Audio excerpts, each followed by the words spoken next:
So the one of the question the student has asked is Yes. that how do you keep up that motivation? So if we are not able to study for maybe, let us assume 1 or 2 days, so we have some function, we have some family work, Perfectly. we will not be able to put in the same amount of time. Perfectly. That does it affect our chances? That is the question. Okay. That is, does it affect our chances to become an officer? Perfect. So there are two linked questions in this. I'll try to separate the two questions. The second part of the question I'll take first. Supposing you're having family function. I have also attended a lot of family functions. Now, this one myth is there that once you go into UPSC, you should go into sannyasi mode and you should not have any sort of social life and all of that. That's not necessary. I will suggest that you don't have a digital social media presence. You can reduce it because that's unnecessary. Please do stress on that point. Digital That's a social, very important that is a point very, as very well. important point, and there is a very important psychological reason for that. The important psychological reason is, look, social media is an environment which projects things. It's not in reality. See, just because somebody is doing a TikTok video doesn't mean that they're happy in life. Please understand that very, very clearly. They are projecting things onto the media. So what we half of the time do is we spend so much of time scrolling over each TikTok video and YouTube video that we lose sight of our preparation. So social media presence, you make it to a bare minimum, like an absolute bare minimum, maybe WhatsApp, that's it. Beyond that, kindly, I suggest, I generally am not in the habit of advising people. I suggest that it's best to keep it to a bare minimum, but human interaction is very important. Human interaction means regularly go meet your friends in person. I mean, I am not meaning Facebook friends doing chatting. No, I'm meaning regular human interaction. Supposing, hypothetically, as Shiva was telling, supposing you have a family function, you need to attend. What do you do? The bare minimum that you should do on that day is newspaper. That you can do. Irrespective of where you are, newspaper and current affairs is one thing which you should do every day. And I give it as a dictum. Whether you sleep, eat, brush your teeth, do other ablutions, I honestly don't care. Newspaper reading and current affairs is a bare minimum every single day. Other subjects, fine. Here and there, as you can move. But newspaper, there is a logical reason to it. See, when that newspaper is fresh, your mind will be in a better state to absorb it. Supposing I pile up 4 newspapers. Okay, and I have some, I've seen a lot of people doing this method. They'll be like, Saturday, I'm going to dedicate for current affairs. Please, never happening. Well, you know what will happen? Saturday, you will sit, you will have 6 newspapers, which is from last Sunday to this Friday. Each newspaper, on an average, if you read properly, you can be even a big Oxford scholar or whoever it is, will take minimum 1.5 hours, minimum, for editorials, international news, economics, and some sort of public policy related news. These are the 4. One more time, please. Yes, please repeat that list that you said. Yeah. So in terms of newspapers, we'll anyways cover all of these questions independently, but still I'm just reiterating. In a newspaper, whatever newspaper that you're reading, by the way, it can be Hindu, Indian Express, you can have anything on that front, Hindu preferably. But the points that you'll have to read is the editorial. Editorial is something in the center sheet that we say. So editorial page has 2 pages, 2 sides, one side. In that side, there'll be these articles written by the newspaper editor himself or herself. Those are editorials. Apart from that, there'll be opinion articles. Usually 4 articles come. This is an absolute must read. Okay. Now I can understand that a lot of current affairs material and all come, but this is a minimum read. 1. So first section of the newspaper that you should read. Second is economy. Absolutely important. Now in economy, what do you read? You need not worry about, repo rate today is 7.2%. Reverse repo rate yesterday was 3. We are not talking of numbers here. We are talking of what is repo rate. Who announces monetary policy report? Who is the RBI governor? That's it. How repo rate is increased or decreased. Supposing you are having inflationary situation, will repo rate be increased or decreased? We are looking at trends basically. All right. So that's what you should understand in economy, economics paper section. Second section. Third section, which you should read, is usually I think on Thursdays there'll be the science and technology some sheet. International. Yeah. International relations is another important part that you should read. Now, often international relations was one subject that I used to teach. Which teach. you read. Yeah, so so I wanted to give, remind you of this anecdote where you went for an interview where the chairman was an Indian Foreign Service officer. Yeah. You told him that, sir, my favorite subject is international relationship. And then what happened? Anyways, we'll go into that question a bit later. That conversation I remember a lot. So, coming back to the international relations part. Now, on the international relations front, look, you should not be worried about who is the Russian President Medvedeva or Putin. That's not an issue. That you can anyways, as you skim through, you'll understand. The point is, why is Russia doing this with Ukraine? Any article on that front? Or is India and Cyprus, I'm just giving a hypothetical country, Cyprus, are we signing a bilateral investment treaty? That's important. So those are details that you should try culling out. Anyways, detailed sections on all of this is going to be in the Lodestar program. We will go into it bit by bit. Then, so again, I'm going to fire one more question according to the same thing only.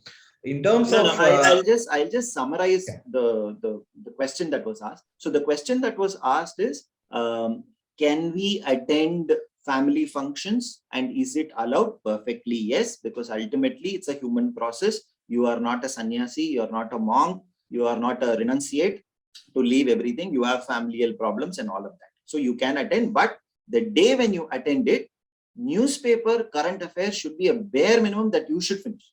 This commitment is absolutely required. First question. There was another question which I'll try answering.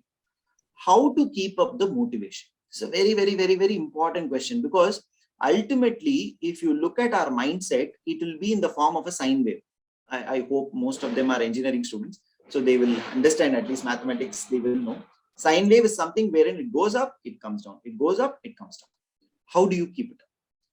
Two techniques are there usually. First technique is, be absolutely clear as to why you're writing the exam. That is an individual decision. Now, in fact, I have been teaching for some, I think right from 2015, 14, 15, I've been teaching. I have seen close to 500, 600 students so far. Everybody comes and asks me this question. Sir, why should I write the exam? That is for you to decide. That is not for me to decide. It can be for any reason. And don't be moralistic about it. I've heard a lot of people saying that, only for public service. I've seen enough people who talk like that and do everything else. Anyways, that apart. Okay. So whatever be the reason, be it for power, be it for whatever other quote unquote reasons, or be it for genuine public service, whatever be the reason, please write it down and stick it in your room. This sticking in the room is a very, very important technique. People have forgotten it. It's the age-old 12th standard board exam technique that we used to do. And by the way, this exam is no different from the 12th standard state board exam. That is my take. Okay, anyways, we'll see that later. So, so stick it in your room as to why you want to write the exam. It is not the what question, it's a why question. Please understand the difference between the two. The why question always deals with the reason why you do a particular activity. What questions deals with how you do it. What needs to be done to clear the exam? Newspaper reading, answer writing, test series. Idella what question or answer. Why you are doing it, that is for you to answer. We can answer the what question. We can give you guidance on what.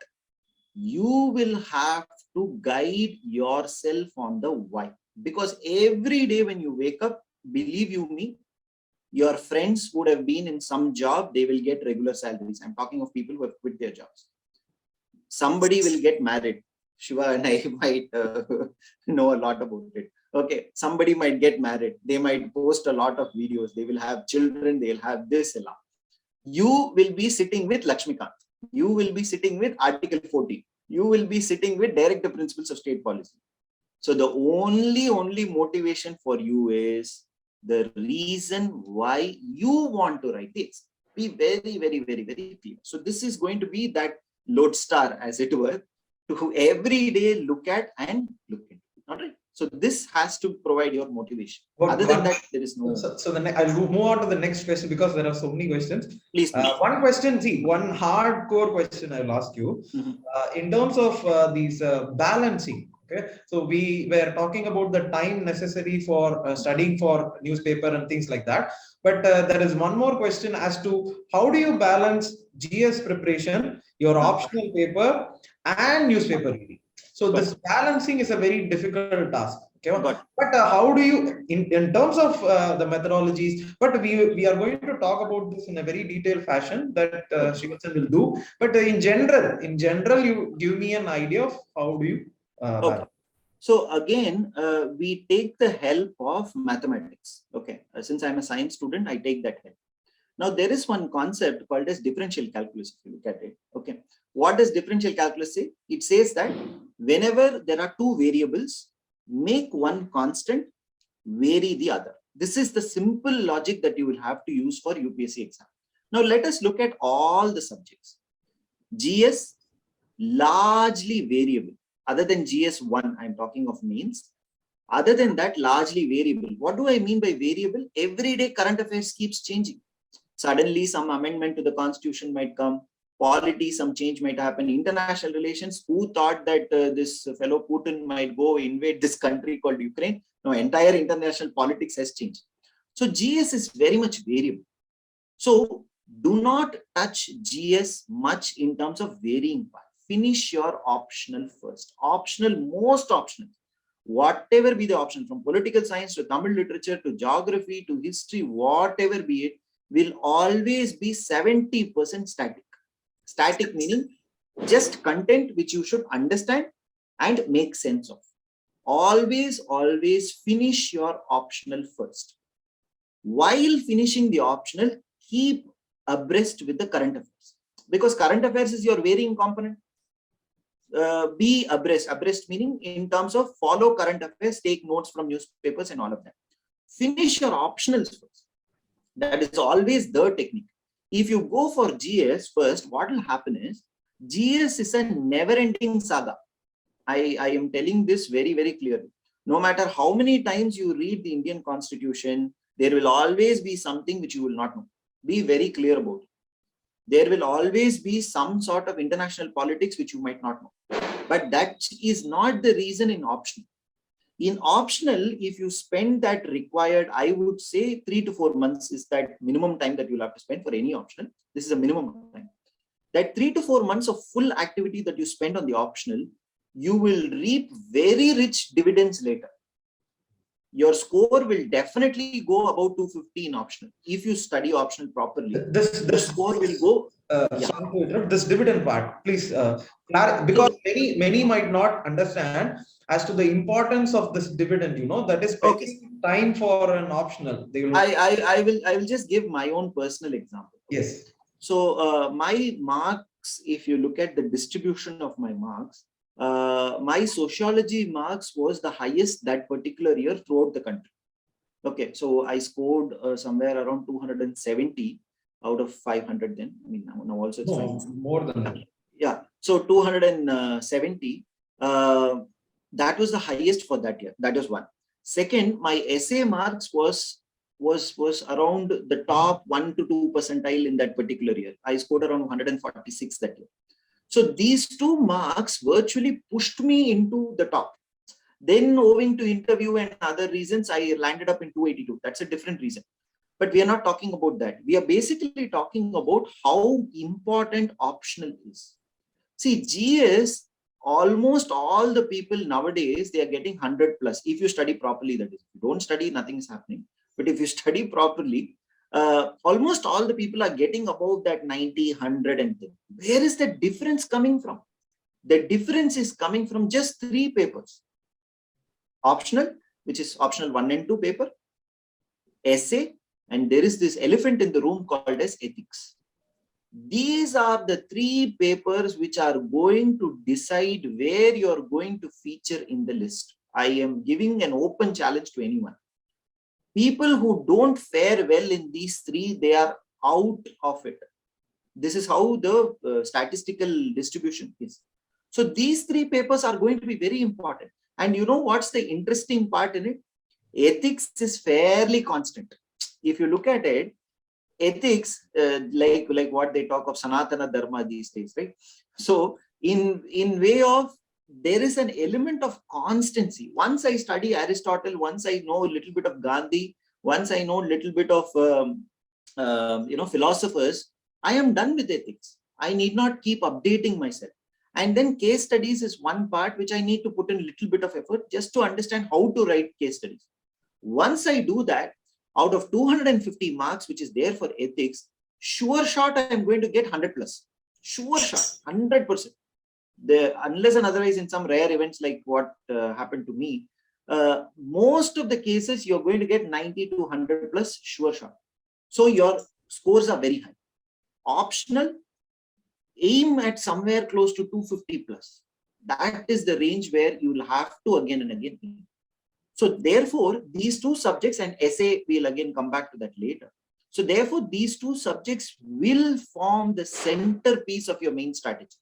And that is the reason why I'm again telling mains, optional, finish first, whatever be your option.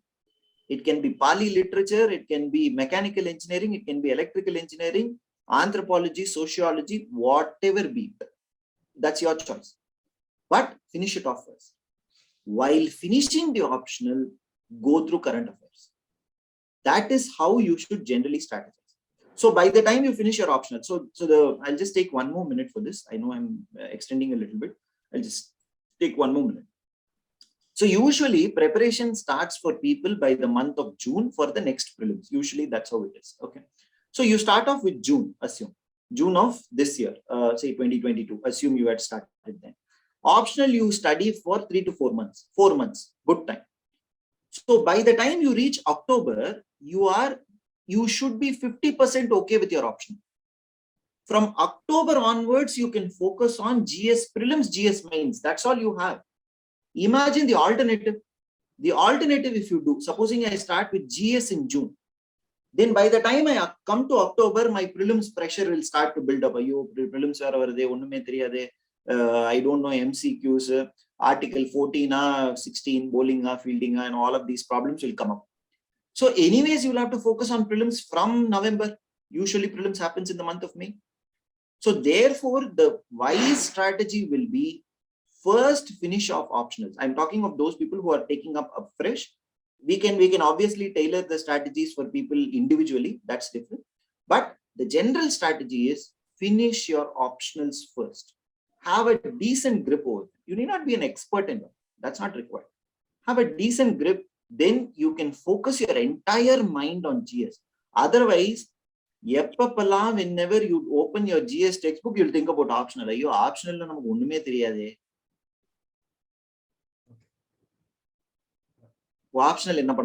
when you're studying GS, that's not how it should work. First, finish optional, have a decent grip, then come to GS. Yeah. So I'll go to the next question. Yeah. Let this question be a little, in terms of seriousness, we are going very deep into the subject, which we will obviously be doing in that Lodestar program. So one question here is reality of being a civil servant. So you are a civil servant. So you tell me, so because you only know the things of realities of the service. So you tell in terms of what is the reality of being an IAS, because you have seen officers, you have interacted with them, you have friends, colleagues, so many people are there. So what is the reality of being an IAS officer or an IPS officer or as yourself, IRS